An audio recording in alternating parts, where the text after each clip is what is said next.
GT7 1.49 is here, and for those who maybe haven't logged in yet, or maybe you're considering whether or not to reinstall Gran Turismo 7 or install the update, what's it like, what are the first impressions, a brief overview of the 6 cars, the new, or in this case returning new track, it's kind of a bit of both, the new physics, which I'm going to talk about first, because that is something which a lot of people have been wondering about, what kind of difference is that going to make in practice, and then other stuff like new rims, new swaps, etc. So first of all, let's talk physics. I will say it's not a huge difference, at least in my experience. Some people may disagree, but for me, I didn't find that I had to relearn the game or anything like that. Any differences are well integrated, that would indicate to me. Because ultimately, if you notice a drastic difference immediately, that's probably not particularly well done.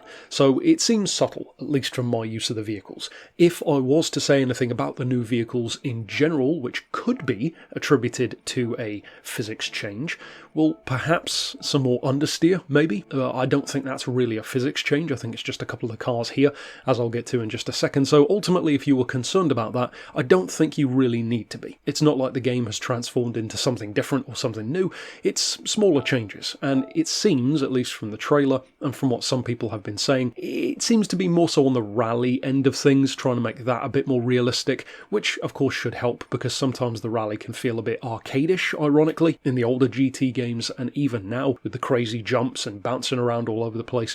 It's fun, but it's not necessarily quite as grounded as you might want. In terms of Eiger, of course, coming to the game, technically returning, as it was last seen in GT6, it seems to have been fairly positively received overall. Many people really seem to like the track. I must admit, as you can see from my older GT videos, I very rarely drove vehicles on this track. It wasn't one of my favourites by any stretch, and that's more so because I'm just not really a fan of really short tracks. I prefer something that's long that you can really sink your teeth into, something which requires more muscle memory over the course of many, many corners, which I think for me is why I actually prefer the dirt version of this layout, because it's a super long dirt track. In future, we'll have to see if there's a possibility of that, because we desperately need more rally stuff in Gran Turismo, in my opinion. For now, we have this one. It's a very brief lap, very tight, very technical, extremely difficult to overtake if you're in with real players.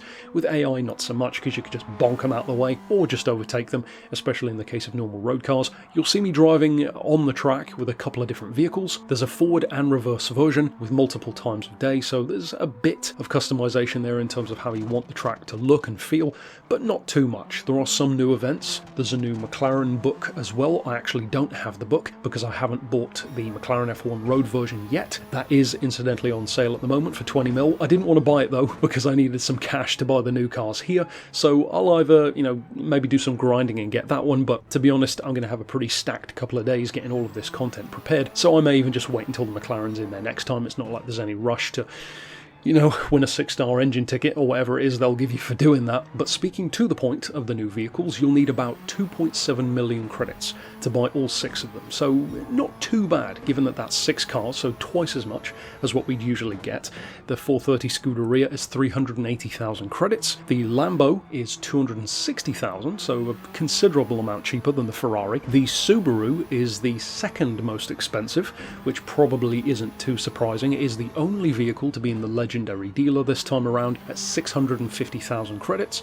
Of course, that could go up or down, but not too bad of a price, given how iconic the car is. Of course, the Genesis being a Vision GT, incidentally a Group 1 Vision GT, more specifically. Again, I have thoughts on that, which we'll get to in a second as well. It's $1 million, as you'd expect, so that makes up a large chunk of the overall cost. The cheapest one, and some I could see probably saying the best one out of these 6 cars, is a fresh face, which somehow feels oddly familiar to me. It feels like a car that's kind of always been there, even though it hasn't been. A fresh new car for the Gran Turismo series, the BMW M3, the E36 generation from the late 90s. This is only 74,000 credits. It's only available in the used dealer, so you need to get it while you can before it rotates back around again for a while. It's not, of course, in the new dealership, as you'd expect. And that one, spoiler alert, I'll talk about it more in a second, that I could see being the standout for some people. It's a lot of fun to drive, and it's a great new addition, and that actually comes from someone who's not even a super fan of the M3 of this era. I find it a bit more of the kind of too understated M3s in my opinion, but I know that I'm in the minority there. And last, but definitely not least, probably one of the more curious choices, the RUF RGT 4.2 from 2016, 360,000, so similar territory to the Ferrari, rear engine, rear-wheel drive, naturally aspirated, super wide car. This one and the Lambo definitely have the two best selections of visual modifications from this particular update. You'll see some of those in the video. In particular, this one being able to remove the rivets from the wheel arches is a cool touch, and also removing the grille from the back end so that you can really see the gubbins of the exhaust around the back box. That's a really cool thing. And speaking to the point of motor swaps, we have more than usual, about 10 swaps if I recall correctly this time around. Tune in tomorrow, I will be doing a video covering all of those for the new vehicles if again you haven't bothered to install the patch or log in again. In terms of the cars though, what are they like? First things first, the Ferrari. I expected the Ferrari to be a bit tail happy, a bit twitchy. I actually quite like working with it. It has a bit of heaviness. You can of course use it in the time trial event currently in the seasonal section, which I'm doing here at Tokyo.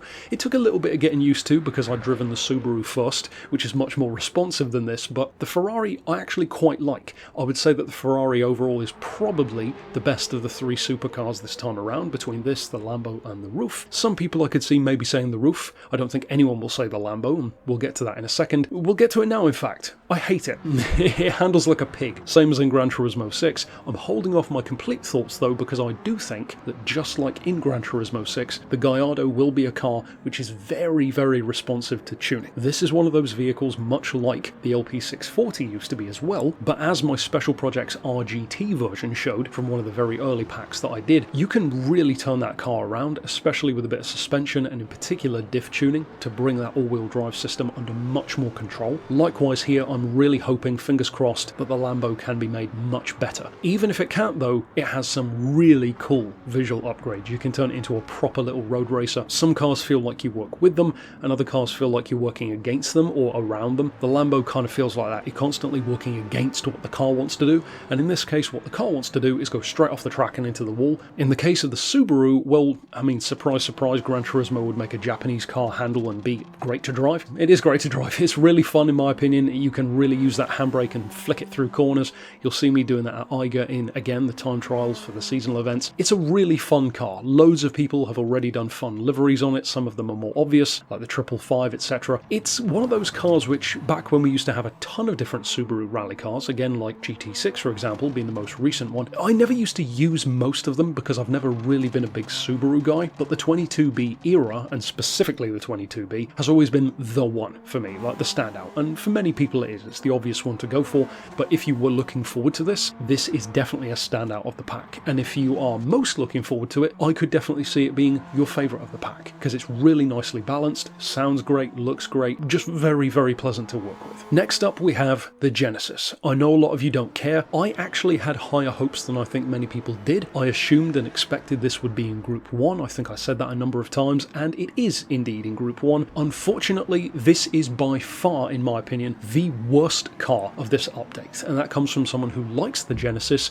and, more controversially, likes the Vision GT program, at least when it's used to full effect, which is creativity and using your imagination, kind of like Garage 56 or Can-Am back in the day. This car feels, well, I described it on Discord already. I said that the slogan for this car should have been the new Genesis X Group 1. It's like the Panos, but without the charm, because this car, much like the Panos that we used to have in Gran Turismo, doesn't belong among this company. It does not have the pace, it feels far too heavy, it feels far too slow through corners, and you're constantly fighting against the two extremes which this car has on offer, which is anything above 10 miles an hour, feels like it's constantly trying to turn, again like the Lambo, into the railing, like you're piloting a planet with a spoiler on it. You can barely use the throttle unless you really are pointing in the direction you want to go, again with that kind of front wheel drive weird vibe that some of these Vision GTs have, but then in low speed corners it flips on a dime, and if you try and put the power down too quick, it turns from understeer to oversteer, flicks itself around, and you end up facing the traffic. Combined with testing out the new Sophy events on the 24-hour route for the Nürburgring, and also on Majore, it's fun, of course, to always race against Sophy, but they do seem a bit more aggressive than before. They will kind of try and box you out, sometimes block you, and on certain occasions muscle you off of the racing line. That seems to be more than they used to. Maybe it's just me noticing it more, and in the case of this car, it really annoyed me, because some of those, like the Tomahawk Group 1, they would constantly be on my tail because I just couldn't get the power down properly in this car. I legitimately hate this car in Group 1. I think the normal version has a lot of promise. It looks fantastic, it's very fun, and it's very quick for what it is. This does not feel quick. In a straight line, sure, but the first thing that raised a red flag for me was it's heavier than the road car, and it doesn't have any more power, which is such a weird combination to have. At least on paper, they don't factor in sometimes, extra boost, but having standard power, not that much of an increase on point level, and weighing more than a road version, or, in this case, concept version without all of the extra aero, that's a weird choice to make, and I kind of hate the car, as I said. If you don't care about it, then, sure, but I will talk about that more in its own review.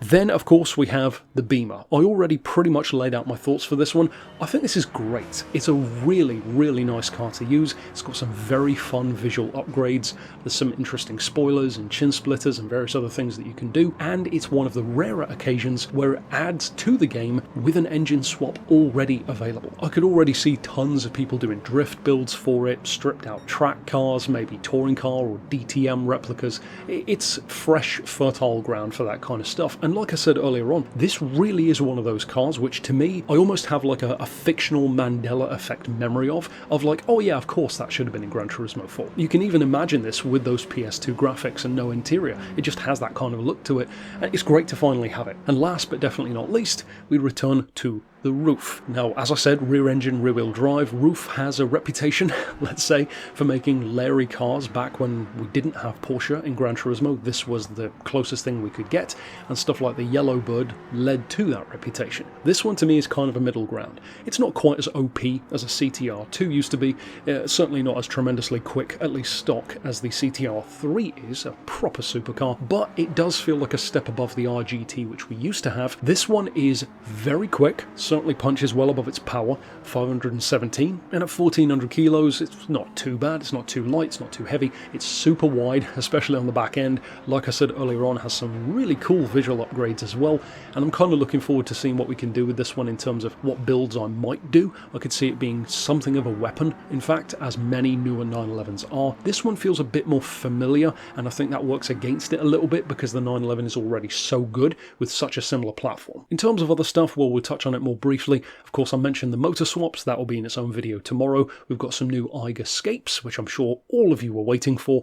And of course, we have the new tyre implementation as well from Michelin. A lot of people were concerned about the prices of certain things. I did address that in the video, and some people did in the comments as well, but people seem to miss that that's a different version of the game. The game tries to kind of mimic the currency in the real world, so that one would be a Japanese version with yen, for example. So the tyres are pretty much the same price that they used to be before, so nothing crazy there. Ultimately, that's it for my first impressions, first thoughts for the new track, the new cars, the new physics, the new parts, and basically everything else. So give me your thoughts down below. Of course, if you're still enjoying it and there's some parts which you haven't had the chance to try out yet, maybe this will give you a clue in which direction you want to go next. And of course, over the course of the next week, I'll be talking about every single car in its own review, discussing engine swaps, and doubtless these cars will pop up in both future builds and certainly future special projects packs, I would imagine as well. That's it for my thoughts though on 1.49. I'll see you tomorrow with more, and thanks for watching.